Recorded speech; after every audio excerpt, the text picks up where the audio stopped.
we've got the Great Commandment and the Great Commission. Yeah. And sometimes we focus on one and tighten the screws before we've figured out how they fit together. How they fit together. And we need to be open to how they fit together. Yes. We need there's a bit of fidgeting with this. Yeah. Because here's the thing. If the Great Commandment doesn't fit with your version of the Great Commission, you've got one of them wrong. Yes. Because they fit together in the scriptures. Yeah, they fit together in the mind of God. Yes. If they don't fit within our denomination, then we're the ones who are wrong. Then our screws are too tight. Yeah, our screws are too tight. I love that. You are listening to Above the Divide with Paula Dannielle. The church has been divided for too long, and we're here to help us come together. This is season 1, where we're talking about having a faithful posture in a politically hostile world. Now, let's jump into today's show and continue to rise above the divide. Hello and welcome to Above the Divide. I'm so excited that you all are here today for our 3rd episode, and we have a special guest in the studio, my friend Justin Taylor. Well, thank you for having me. Justin, I'm so excited that you're here. This is going to be an amazing show. I'm excited. This is going to be an amazing show. You all, Justin and I are part of a pastoral group here in Charlotte. Mm-hmm. And so we've been getting to know each other for maybe the last year, I would think, last year. Justin is an amazing songwriter and worship leader at a church here in Charlotte, North Carolina, Carmel Baptist Church. But Justin, you have a unique story because if our listeners haven't picked it up yet, you have an accent. That's right. Yeah, there it is. Accent comes from where I come from. Justin is from South Africa. You are married. You've been married for 16 years? 16 years, yeah. 16 years, and you all have how many children? We have 3 boys. 3 boys, 3 boys. So how did you and your wife meet? So I was born and raised in South Africa. Amber, after college, went down there and kind of volunteered in an orphanage for a year, extended it to another year. So that's when we were. And so we only started dating after she moved back. And we did that, including engagement and everything, for 1 year, 1 month, and then we were married here in Charlotte in 2008. Wow, I love it. I love it. Okay, so y'all heard me say that Justin is a songwriter and musician, a vocalist. He has a passion for worship and helping people connect to God, not just with the theology of their heads, but also from their heart, which I think is what makes your ministry so powerful, Justin. So powerful. But we're going to pull you out of the church for a second. Okay. We're going to pull you out of the church for a second, and we are going to play this game. We love games on Above the Divide. Need it. Okay, all right. We're going to play this game. It's Guess the Lyrics, basically. So I'm going to read some lyrics to a song. You have to finish the song. Okay, I'll read what's missing. Yeah. Okay. Yeah. All right, here we go. First song. I come home in the morning light. My mother says, when you going to live your life right? Oh, mama dear, we're not the fortunate ones. And girls just want to have fun. Yes. Okay, all right. We start off with this girl having fun. All right, next one, you ready? Yes. All right. I don't really need to look very much further. I don't want to have to go where you don't follow. I won't hold it back again. The passion inside. You got me. I got you. I'm stumped. I got you. I should sing this one. Do it. Can't run from myself. There's nowhere to hide. This is good. You don't know it yet? Whitney Houston. Oh, man. I don't want to close. Well, that's not the title. I have nothing. And she goes, I don't want to close. I know that part. You got me. Oh, you got me. I got you on Whitney. Nothing Okay. like a worship pastor who doesn't know lyrics. That's what the screens are for. That's 100%. 100%. If the screen died, I'd be out of a job. No doubt. You write your own stuff, so that's a safe bet. Yes. That's a safe bet. All right. Lyric game number 3, round 3. Okay. All right. She says we've got to hold on to what we've got. It doesn't make a difference if we make it or not. We've got each other, and that's a lot for love. We'll give it a shot. Whoa. We're halfway there. Yo! I was a big time Bon Jovi fan in 1994. Okay. Saw him live in South Africa. Okay. Okay, so truth moment. Okay. The only lyric I know from that song is the whoa.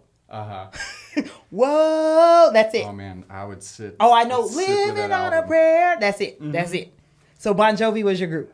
It was. There was a time where Bon Jovi was my favorite. Oh, Ooh, okay. Humble brag, I guess.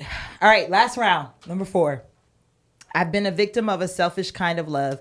It's time that you know already. Mm-hmm. It's what is it? Well, okay. What I'm talking about is the man in the mirror. Yeah. I told you guys this is going to be a great episode. You're talking about the man in the mirror. I actually took it to not a nickel to loan. Yes. Could it? And then the next line, I was going to see if you knew the actual next line. Well, I mean, it's actually kind of good choice of song in terms of talking about justice. That is a great segue as we jump into our topic for today and talk about this idea of the 3-stranded cord that we actually get out of the book of Ecclesiastes, chapter 4, verse 12, that talks about a 3-stranded cord is not easily broken. Mm-hmm. Now, while the context of Ecclesiastes 4:12 is pertaining to friendship, relationship, getting along, and we use it a lot in marriages, I think the statement is true for other things as well. Right. For instance, when it comes to worship services, right? Yes. The segments can be separate, but something happens when there's a flow. When it's tied together. When it's tied together from the call to worship to the benediction, there's something that permeates a little bit deeper. Yes. And so today we're talking about the Great Commission, the Great Commandment, and we're going to tie in the Great Requirement, because while those things can stand on their own, there's something deeper that happens when we tie them together. Yeah. So before we get too much deeper, I don't want to take for granted that all of our audience knows what these terms mean. Mm-hmm. So Justin, if you'll just speak into what do we mean as Christians when we say we're called to the Great Commission? Every Christian's mission is the Great Commission. What are we talking about? Yeah, the Great Commission is where Jesus, last words are important. And these are among the last words that Jesus speaks to the people who have followed him most closely. Mm-hmm. But the commission is not that we make converts of all nations, but that we make disciples, baptizing them in the name of the Father and the Son and of the Holy Spirit. Yeah. And this is the part that people forget, because this is why it connects to the Great Commandment, and teaching them to obey everything that I've commanded. How can that not include the most important thing that he commanded? Justin, because we often stop right there. Yes. Yeah. And lo, I am with you always, even to the end of the age. So you just think of the promise that is being spoken to those who follow him most closely. Yeah. Yes. And it's followed by the promise of his presence to those who follow after Jesus. And that's the thing, is it's not teaching them to know what the great commandments are. It's teaching them to obey. So that's what's most central about that, is that people would actually be living this out. Don't teach them what the commandments are. Teach them to obey. Yeah, it's not enough to just know. Oh, okay, so you can know the first two, and we're going to get to the 2 parts of the Great Commandment, but the obedience part living it out. Is living it out. One of the things that I love about that is there's actually, in the first part of the commandment where it says make disciples, that is the only, in the grammar of the original Greek, that's the only true verb. All the rest are what's called participles, which means they're kind of like an adjective crossed with a verb. Wow. So in the Greek where it says make disciples, disciples, or it's just one word in the Greek, so it's basically disciple all nations. It's not even it's just disciple all nations. Now it does have that kind of causative thing, so cause somebody to become a disciple. So it is that. But even the go, like we start with the emphatic, like go into all the word and make. Going into all the world is a description of how we make disciples. But the emphasis is on making disciples. So it's baptizing them in the name of the Father and Son of the Holy Spirit, teaching them to obey. It's all progressive. Yeah, they're all participles that describe what goes into making disciples, but making disciples, teaching people to not only be followers of Jesus in learning, but in living as well. Yeah. So does that, let's go back, because you said not converts, disciples. Yes. Talk to me about the distinction that you're making right there. I love that you said distinction, because that's not necessarily separate, Okay. but distinct. It's a part. Conversion is a part of that. But I think when that's all we do, we just want to get people across To the that line, moment. and then we'll move on to the next person before they have now learned to obey everything that I've commanded you. Yeah. Because that's where the blessing of his presence is in the whole story. Yes. So we have Great Commandment. We have Great Commission, excuse me. We have Great Commission, getting to Jesus, Yes. loving God, and then loving your neighbor as yourself. Great Commandment. Talk to us about how the Great Commission and the Great Commandment should be working together. Yeah. So, and this may be part of that three-stranded cord, but when you look at a rope or anything that's a three-stranded cord, typically, and I'm imagining in the time of the Bible this would definitely be so, is that each thread is made out of the same stuff. Okay. If you want to look at the Great Commission side of things, and we just said this, make disciples. What does that look like? Baptizing them in the name of the Father, Son, and the Holy Spirit, teaching them to obey everything I've commanded you. Right. So that begs the question, what did he command us? What did he command? Right, And that's so the next question. and the greatest command is to love one another. Yeah. Not all the law and the prophets come down to these two. Exactly. Yeah. Exactly. And so the Great Commission is an iteration of the Great Commandment. And Wait. The Great Commission is an iteration of the Great Commandment. yeah. Wow. And the reverse is true. Yes. So it's a reversible statement, because And the Great if you Commandment is love an iteration. all nations, Yeah. if you really love person, you would want to give them everything, giving the best. You would want the best for somebody. Right. And what is better than Jesus? Yes.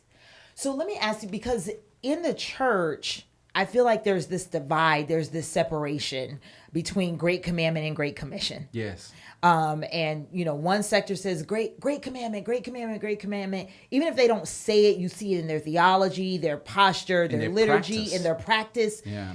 Another sect says great commission, great commission, great. Why do you think that divide exists? And even more important, how do we bring that together? When I was a kid, I'd sit under the table and listen to grown-ups talking. And that solving the world's problem. Right. And the phrase would often come up. Well, you know what? At the end of the day, and then fill in the blank. At the end of the day. So some things are hard. Some ideas are hard. Loving the whole world is hard. Yes. Making disciples is hard. Loving selflessly, loving someone else as Jesus has loved me is hard. And I think we always have a propensity to simplify things, to be able to say, well, you know what? This is all confusing, but at the end of the day, and then we fill out the blank. And it's oftentimes what we think is most important. Yes, exactly. And so we want to guard that. And I think sometimes it comes from a good place, but I think sometimes it comes from fear. Maybe it comes from discomfort of knowing that you're struggling to resolve all of the world's problems. Like me and my son were, he's very little, but he's my helper. Okay. The youngest one. And so we got some sort of like a coffee table, just like this. And it comes in a box and you got to put it together. Yeah. So we start putting like all the little bolts and nuts and everything. And the top table didn't fit on it because when you tighten the screws, it bent the legs out of shape so that the top didn't fit. Okay. And so what we had to do was loosen the screws, all of the screws, and then put everything so that the placement was right. Right. And then go around slowly and tighten all the screws, but that made sure the fit was right first. Does that make sense? Yeah, yeah. So here's the deal, is that we've got the Great Commandment and the Great Commission. Yeah. And sometimes we focus on one and tighten the screws before we've figured out how they fit together. How they fit together. And we need to be open to how they fit together. Yes. We need there's a bit of fidgeting with this. Yeah. Because here's the thing.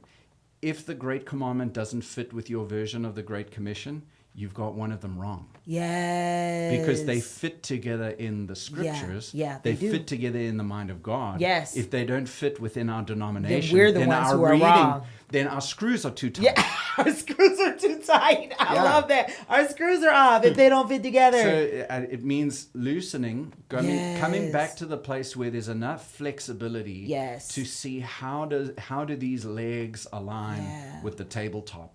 It's that's good. That's good. That's good. Justin, let's put this other chord in here.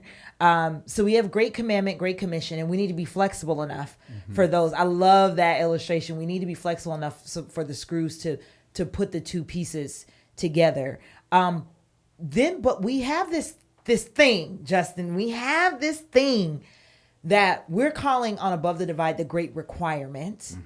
And from Micah 6:8, to do justice, love mercy, and walk humbly with God. Yes.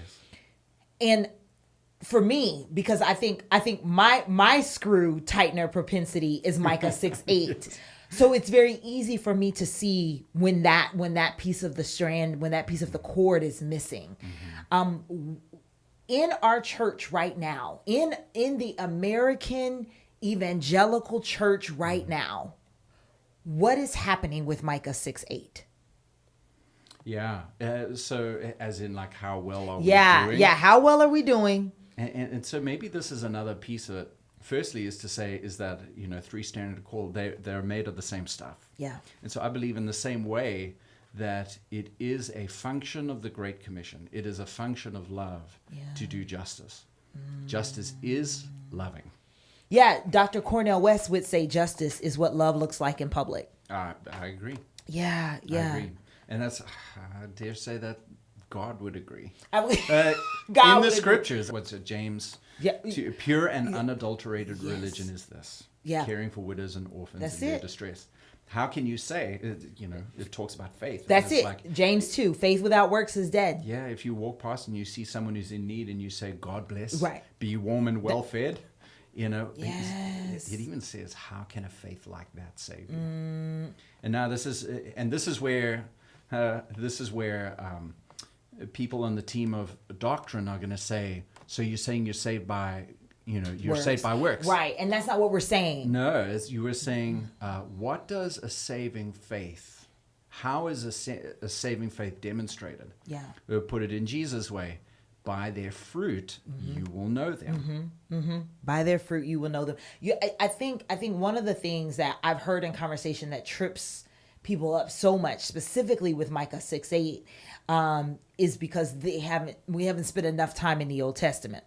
And so we say we spend very little time in the Old Testament and with the prophets, and I understand that, but we can see Micah 6:8 mirrored throughout the gospel. Yes. We can see Micah 6:8 mirrored even in Jesus' proclamation in Luke 4, even though he's quoting Isaiah in verses 18 and 19. The rest of the Gospel of Luke, especially, is about he understood doing his justice. vocation as inaugurating the Jubilee year.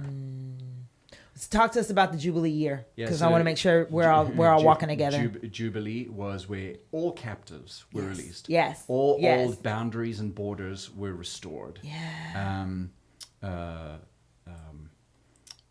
All debts were forgiven. Yes. And so, and Jesus understood what he was doing as inaugurating. The Spirit of the Sovereign Lord is upon me to proclaim good news to the poor. Yes, to release the captives. This is not just saying, if you're poor, don't worry, because I got a message about salvation by grace through faith. That's not. Obviously, it's no less than that. Justin, and that is, I am worried that is the excuse too many of us use. Yeah.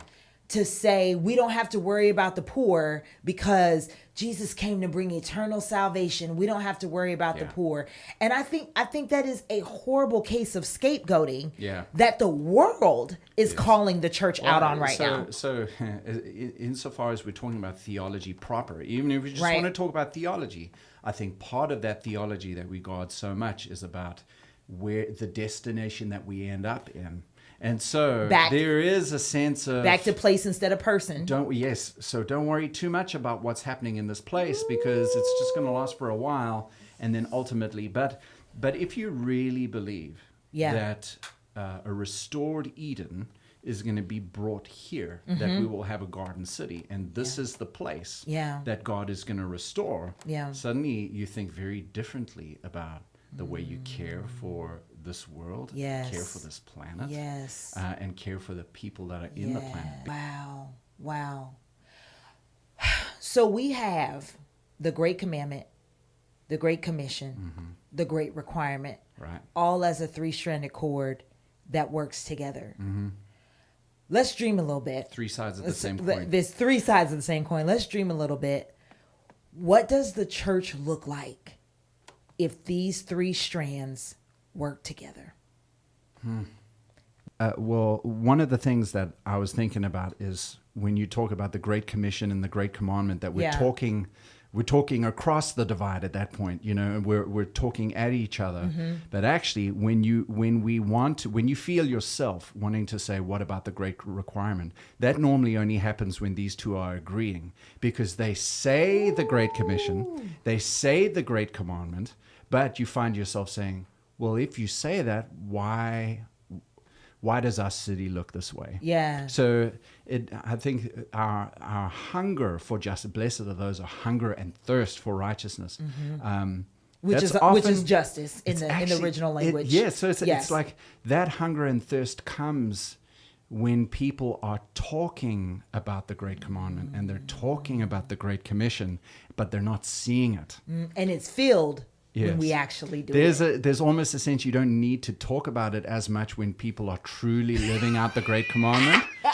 Justin, don't you mess with nobody. Well, it's like you have talk to about when we're actually living, when we're actually doing justice and loving mercy. If you just had the Great Commandment, you'd like to think that you wouldn't need the Great Commission because people would be living it. But sometimes people, being what people are, sinful by nature, they needed. It's like, let me spell this out to you. You need to kind of go into the nations and teach them to obey. And they're like, And so when we put Great Commandment and Great Commission together, the Great Requirement is that doing. It takes us past the talking. And it moves us in. And technically, all of them are past doing. We only have to say them as a way to kind of encourage one another to say, hey, get it done. Get it done. That's great. So it's like, in the midst of all of this, all the chaos that's going around us, what would it look like if I lived now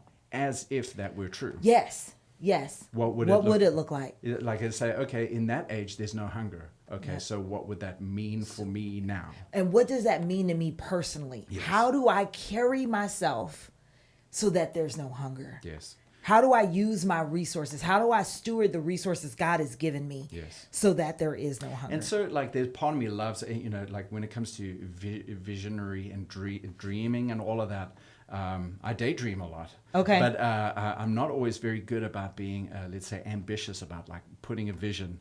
And so, like, one of the questions I ask is, what kind of person would know what the church would look like? And in spirituality, we talk about this a lot. How do you become the kind of person who would know what the kingdom looks like? What kind of practices would help to cultivate a mind and a heart? Because I don't want to just do justice. I want to love kindness. I want to love mercy. How do I cultivate, curate the convictions and the emotions of the heart? How do I become this new person? And it's not just by doing the stuff that Jesus did when he was in a pinch, but also, like you talk about Luke, he would often go to a solitary place to pray and to be with his Father. And I don't think becoming the kind of people who know what justice looks like is possible apart from living the life that Jesus lived, including his spiritual practices. That's good, Justin. Listen, you all, we said at the beginning that Justin is an amazing songwriter and lyricist and worship leader. We're going to take a minute now, and with these ideas of the Great Commandment, Great Commission, and Great Requirement, Justin is going to lead us in an original song.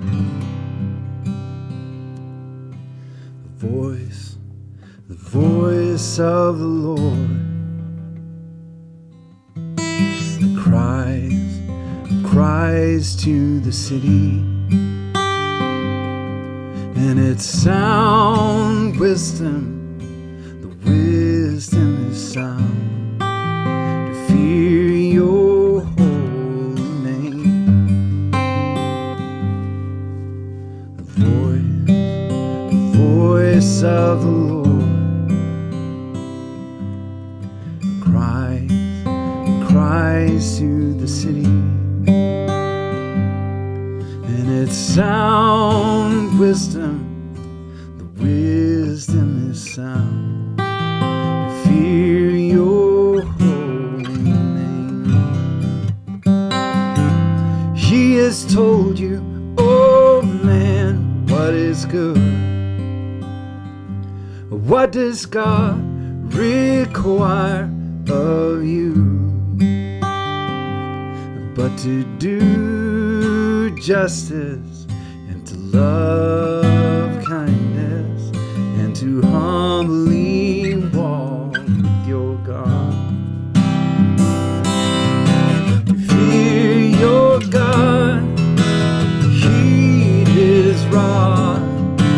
Hear your God, heed his rod.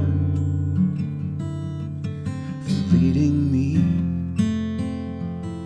grieving me, comforting me. He has told you, oh man, what is good? What does God require of you? But to do justice, and to love kindness, and to humbly walk with your God.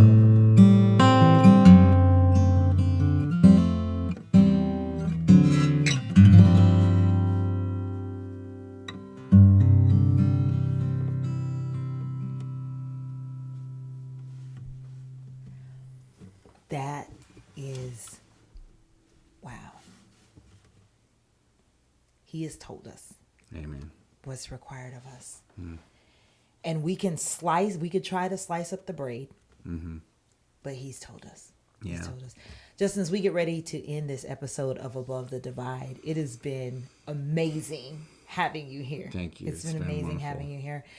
Do you have a final comment? Do you have a final word to leave with us? Well, I guess I would just say thank you for doing this and for putting this on and in such a conversational way, that you're having so many different friends from different parts of the city, different denominations, to talk about this. And you're not just talking about the things that we ought to be doing, like the requirement, but you're modeling for us in a place that's so divisive, where people don't know how to have conversations without insulting the character of the person that they're opposed to.